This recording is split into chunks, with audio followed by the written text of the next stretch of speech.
Now I invite on stage our director, Mr. Manan Choksi, to share his views with us under the presentation Compound Effect. You know, how much experience does Udgam have? Somebody will say 50 years. Actually, I used some number of, I added everybody's experience in this room, in the school, all teachers. We have a combined experience of, guess how many years? Any one guess?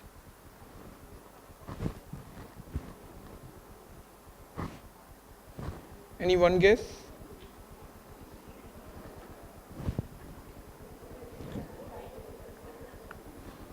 $2,100 years. Can you believe that? Can you believe that? 2,100 years. So, thank you. Yeah, it's clap for yourself because you are in one of the most experienced school in Ahmedabad. That's what I want to claim. I don't know which other schools are counting such kind of a number. Anyways, I'll just set this up and we'll be ready in a few minutes. Have you heard of the compound effect? Okay, so there will be some account, statistics, maths teacher and who will think that we are talking about the compound effect in investments or savings. But here we are going to talk about your life. It's your life and how do you get the most out of it. So we had in the morning people who, like a speaker who motivated people to have a goal on fitness, have a goal on stamina, weight, on muscle mass, on metabolism. We had then so she said that okay, you should diet, you should exercise, you should sleep. Then we had author who said you should read and you should write and you should hug people. Then you had, so we have hundreds of goals. We have so many goals that it's, and people like me coming and reminding you that you should have a goal and you should work towards it. So what is all this about? Where are we going towards? If a one session of say 1 hour of the fitness trainer, is it going to make you fit? So let me tell you, let me put it in a very straight word. There is no magic bullet, as they call it, no silver bullet, no magic pill. There is no secret. There is no secret. Unfortunately, everybody is searching for the secret, but there is no secret to long-term success or a huge goal. What we have is 2-minute Maggi noodle. Everybody wants everything in 2 minutes. 2 minutes. Even Maggi noodles don't get cooked in 2 minutes. Right? Doesn't. How much time does it take? If you are a cook, it takes 5 minutes. And most cooks don't cook Maggi noodles. They cook Hakka noodles or whatever. But the point is, for a person like me who is not very, not a big time in kitchen, it takes me about 15 minutes to cook a 2-minute Maggi noodle. So what people have misunderstood in this 2-minute Maggi noodle is that they think life is, you can achieve things in 2 minutes. You can fill your stomach in 2 minutes. While even a 2-minute Maggi noodle doesn't do that, and forget about everything else. What is the secret is hard work. Hard work to success. Hard work is earned by, success is earned by hard work, hard work, hard work. Oh, okay. So I take up this session, I am, take up so much of your time just to tell you this plain and simple truth. But a lot goes beyond this. The truth is that hard work is mundane, unexciting. Have you seen any photographs like this for gym? This is how a gym looks like. But they don't put such photographs in advertisements. And then people stop going to gym. This is something, it's unsexy. It's like, this is how you have to manage your kid, and there's a phone call, and the kid is chewing on the serving spoon or the cooking spoon.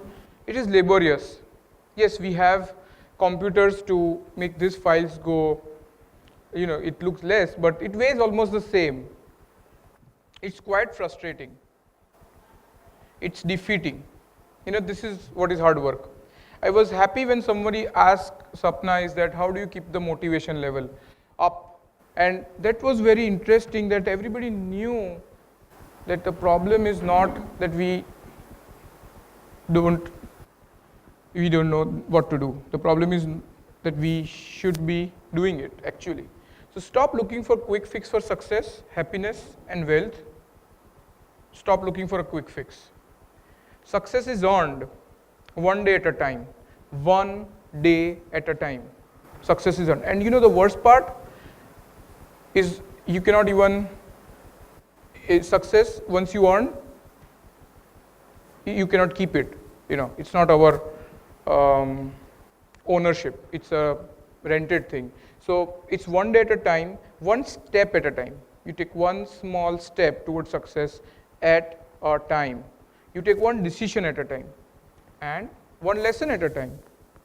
So how do you educate there's 4 fat books which you have to put it in your student's mind. How do you achieve? One lesson at a time. Don't take 4 lessons at a time. It won't happen. You have turned him around through PTMs and everything, but then he doesn't stay good. He again goes back to his old ways. So it's not that it's one day that matters. That, oh, you had this great parent-teacher meeting and everything's changed there from then. But every day, you have to ensure that he doesn't go back. I have seen a lot of broke geniuses. What does that mean? What does that mean? Who is a broke genius? Who is otherwise intelligent, but he is broke. He cannot meet his expenses. Okay? So why does that happen? Because people think that, okay, I am intelligent and I don't need to worry about money. So there is the difference between a genius and a successful person, and that is hard work. So if you are a genius and if you do hard work, then you will be successful. If you are a genius and you go sleep, nothing is going to happen. So these are the goals, and what keeps you away from your goals. See, I don't want to get into each goal. Each has a different goal. Each teacher has a different goal. We don't want to get into whether it is what goal you should have. But my point is that if you don't have the operating system to make it successful, your goals, no matter how high they are, they're not going to be achieved. No matter how low they are, they're not going to be achieved. So what operating system, what an operating system is? It's like that's a software on the computer or a mobile phone, and then you install a lot of apps or a lot of other OSs which you can achieve things. So if your operating system is faulty, no matter what you do, you're not going to achieve your goals. Now what is that success operating system? The success operating system is something which you need to understand, and it is applicable to no matter what goal you have put. No matter what. It can be in your life, it can be in your class, it can be in your relationships, it can be in your achievements, it can be anything. Here's what Samuel Johnson has to say. People need to be reminded more often than they need to be instructed. So I'm not here to give the instruction, I'm here to give the reminders. There is do you know this guy? Morpheus? Matrix? Okay. So what he has said, Matrix was a good movie, that's okay, but what is interestingly what he has said, there's a difference between knowing the path and walking the path.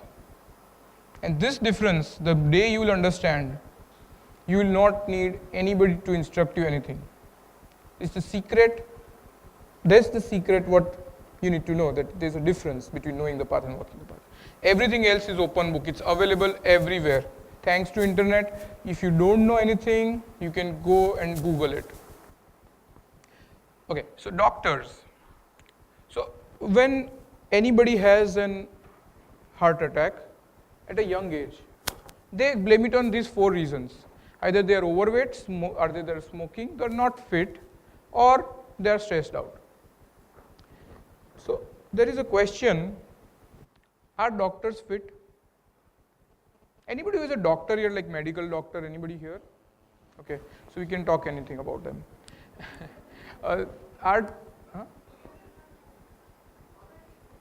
I know some may be a doctor and then who have chosen to be a teacher. So see, they are unfit. They may be smoking themselves. In India, doctors eat tobacco. Can you believe that it is known substance for cancer, and doctors know that there is no cure for cancer. Still, they consume tobacco. So this is a classic example when in US it is said 44% of doctors are overweight.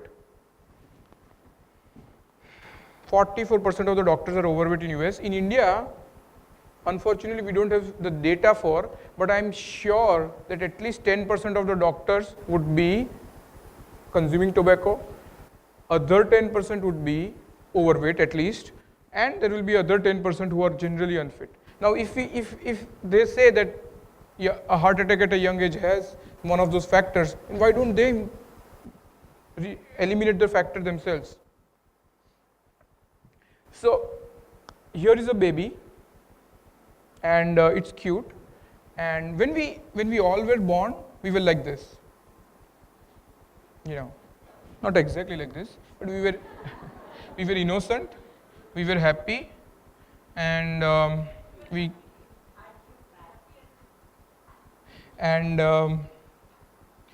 had, everything what most of us had. Unfortunately, some of us ended up big frustrated, like they look like a frustrated teacher, and then some are happy teachers who have groomed excellent students, and they've turned around students, and their examples are being given over and over by a lot of many people. So what is the difference? What separates them is choices. We choose to be a good teacher.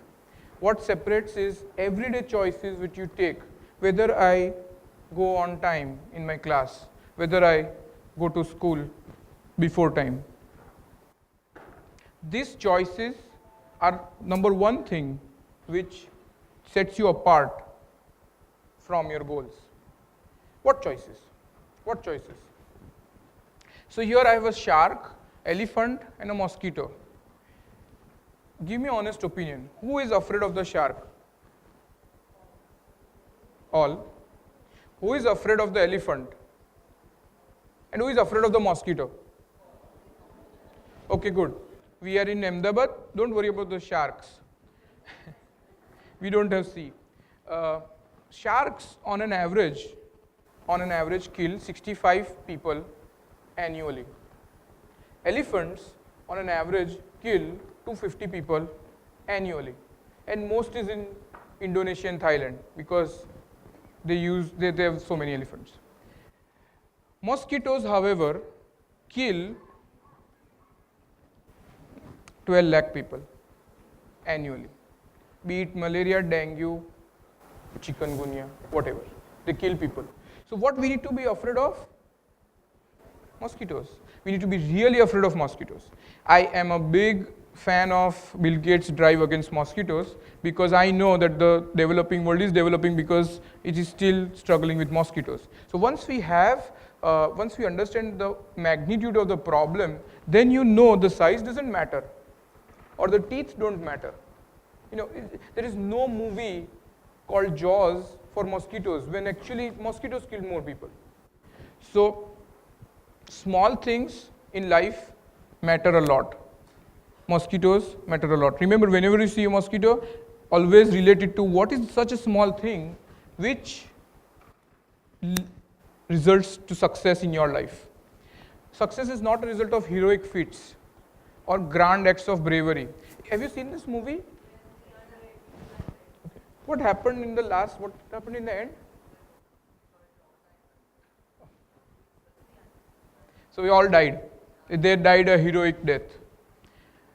That's okay. It was very much, maybe it's true and it was a very heroic thing, but unfortunately our life is not so Hollywood type, We don't have such a heroic feat every day. We don't have grand acts of bravery. Life is not about that. Or quantum leaps. We don't do lotteries, people don't make money in lotteries. It is said that lottery winners in 5 years are poorer than when they had not won a lottery. Success is the result of small, seemingly insignificant, moment-to-moment choices. To give you an example, I have this, this is the right time to display this. This might not look, this is the shark. This might not look so threatening, but it is going to kill you. Because you choose this, where in the same restaurant, this was available. It is a salad, and this is a burger. And actually it's a non-veg burger, but the point is that it has a lot of fat in it. You go home and you choose to do this instead of this. When you do this, these are small choices to make. Very small, very insignificant. Oh, एक दिन में क्या होगा? You choose to gossip rather than meet people. See, when you see the distance between two people, you can understand how interesting the discussion would be. So you can leave early, which I know everybody does, like on time, not early, or you can stay back and finish the work. Small choices add up to big results. Have I said anything new? Anything which you did not know? Then why do people fail and make poor choices? Let's get into the why. Okay, here I want some participation. I would want to give you 1 paisa per day for 31 days and take it back every day and give it double to you. I want to do that. Or I can give an option that I give you 30 lakh rupees cash in your hand. Okay, so we want participation. You have to choose this or this. Remember, both choices are good and bad. So who wants 1 paisa per day? All maths teachers? They know this example. So who wants 30 lakh rupees a day in one shot? Okay, and who doesn't want anything? Who just wants go to the lunch fast? They need to also raise their hand. Okay, so there are a few people, assume half of them said 1 paisa and half of them 30 lakhs. So day 5, you have 16 paisa in your hand and this other half has 30 lakhs. Oh my God, can you believe this height of injustice? Day 10, 5 rupees, 12 paisa, 30 lakhs. Day 20, 5,000 rupees. इतना तो इन लोगों ने tax भर दिया होगा by now. 5,000 rupees. 29, 2,68,000 rupees for 26,84,000 rupees on day 29. Still it is less than 30 lakhs. Still 29 days I have meditated like a saint and I have waited for you to take back my money and give me double, and you give me 26 lakhs only. This person invested 30 lakhs in a mutual fund or something like exciting like that, and he has got more than 30 lakhs and I am still with 29 days. What is going to change my life in 2 days? 3 days, 30, no actually 2 days. Nothing is going to change in 48 hours. Look what happens. Day 31, 1 crore 7 lakhs 37,418 rupees in your hand. What happens with him? He has already spent 30 lakhs. He's already spent. While this example looks so good when numbers are concerned, but we come back to the burger, suddenly things change. So what we are living in is a world of optical illusion. What we think and what we get are totally different things. We think that this is not going to, this is 1 paisa. Relate it. This is the shark, or this can be even the mosquito if you eat it every day. And whenever you see such a mouth-watering advertisement, have this photo handy. This is the 1 crore rupee thing that will happen if you do it for 31 days. You know. Now, people mistake it that they do it, they don't think, okay, I'm not going to have every single day for 31 days, I'm not going to have this burger. But unfortunately, it's all addictive. Every good thing is addictive, and you don't know even when you want to stop, you wouldn't be able to. So there is this kid, there was this survey again in US where there were a lot of smokers, and they did and asked all chain smokers, and 80% of them started to smoke before the age of 18. 80% of chain smokers started to smoke before the age of 18. So there is this child, he says that, oh, I look cool. Guess what? This is how he's going to die, much sooner than his classmates. So when we tell them that carry a photo like this, they can resist smoking, Subtle and deceptive. So what is, these choices are very subtle, very deceptive. I'll give you a small example. I am on the Srinagar